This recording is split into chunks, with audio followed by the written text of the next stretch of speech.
Line ধরে মানুষ ছুটছে রাস্তায়, কিন্তু এর কারণ শুনলে হয়তো অবাকই হবেন। এই মানুষগুলো নাকি সবাই কানের যন্ত্রণায় অস্থির। এখন হয়তো ভাবছেন কানের ব্যথা নিয়ে ডাক্তারের কাছে না গিয়ে মানুষ কেন দাঁড়িয়ে আছে রাস্তায়। উত্তরটা লুকিয়ে আছে তাদের হাতে ধরা ঝুড়ির ভেতরে। সেখানে রয়েছে জীবিত কাকড়া। চিকিৎসার আশায় নয়, বরং বিশ্বাসের টানে তারা ছুটছে সুরাটের রামনাথ শিব খেলা মন্দিরের দিকে। এখন নিশ্চয়ই ভাবছেন কানের ব্যথার সাথে কাকড়ার কি সম্পর্ক। তাদের ধারণা, এই মন্দিরে জীবিত কাকড়া উৎসর্গ করলে নাকি কানের যন্ত্রণা কমবে, মিলবে স্বস্তি।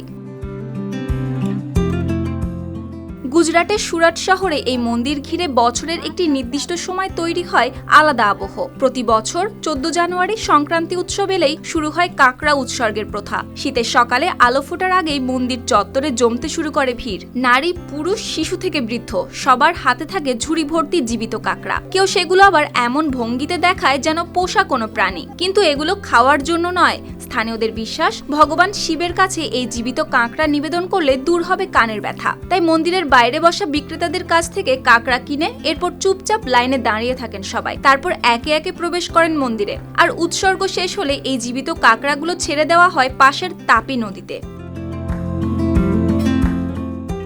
দেশের মানুষের দৃষ্টিশক্তিকে সুরক্ষিত রাখার প্রত্যয় নিয়ে এলো সেফ এলইডি লাইট। একাধিক ভক্ত জানান তাদের সন্তানদের কানে ছিল তীব্র যন্ত্রণা। চিকিৎসার পাশাপাশি তাই মানত করেন এই মন্দিরে। পরে সন্তানরা সুস্থ হলে প্রতি বছরই তারা ফিরে আসেন কাঁকড়া উৎসর্গ করতে, কারণ তাদের কাছে এটি শুধু প্রথা নয়, কৃতজ্ঞতার প্রকাশ।